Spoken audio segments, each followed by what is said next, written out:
So mga tol, matapos po nating maibalita kahapon na ang nakalakip sa 3-fight contract na pipirmahan ni Casimero sa panibagong kontrata niya sa Kameda Promotion ay puro big fight, kung saan sa unang laban World Title Eliminator, at sa pangalawang laban World Championship na, at sa pangatlong laban World Title Defense o kaya naman Title Unification. So bukod pala sa tatlo na yan, kapag nakalusot lahat si Casimero at maging isang ganap na 4 Division World Champion, balak din pala gawin ni Koki Kameda na 5 Division World Champion si Casimero. So 2 division po ang target ng promoter ni Casimero para maging kampiyon muli si Casimero. Yan po ang 122 pounds or Super Bantamweight Division at 126 pounds or Featherweight Division. Kaya abangan po natin mga tol ang susunod na update sa laban ni Casimero. Samantala, matapos po nating maibalita na palag na po ang handler ni Inoue na si Hideyuki Uwashi na ipalaban si Inoue dito kay General Casimero, pero sa isang kondisyon, kailangan muna daw mag-champion ni Casimero. Kapag nangyari yan,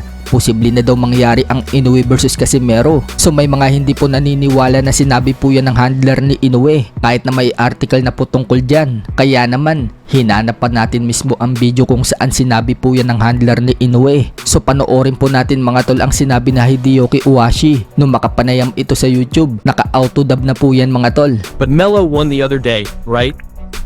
Yeah. Camaro won't be taking turns anymore, right?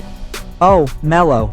Yeah, well, there are some people who say that if he continues to win and become champion, the possibility is surprisingly interesting. Yeah, well, if there are such voices, then anyone would do it. It would be cool. So yan nga mga tol, sinabi ni Uwashi na magkakaroon sila ng interes kapag naging kampiyon daw itong si Casimero, at kapag marami daw ang nagdemand na maglaban yung dalawa, posible daw yan mangyari. Sa kabilang banda naman mga tol, Mark Magnifico Magsayo at Jimwell Pacquiao nag-light sparring. Makikita mga tol na tinuturuan nga po ni Magsayo itong si Jimwell kung paano bumato ng combo. May nagko-comment naman dyan mga tol at sinabi na sana daw dyan nagtitraining si Eman para daw mahasa at gumanda ang galawan. Samantala, shinare naman po ni Coach Marvin Somodio na tinetrain niya ang artistang si Lobby po.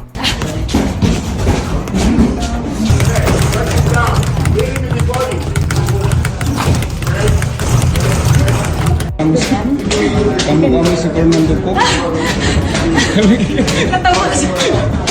Sa iba pang balita mga tol, James Martin nagbigay po ng update sa kanyang FB Live. Ayon kay Martin mga tol, next month maglalabas daw sila ng announcement sa susunod niyang laban. Abangan daw natin yung announcement dahil big fight umano ang kanyang next fight. I hope may next fight ulit ako dito sa Pilipinas.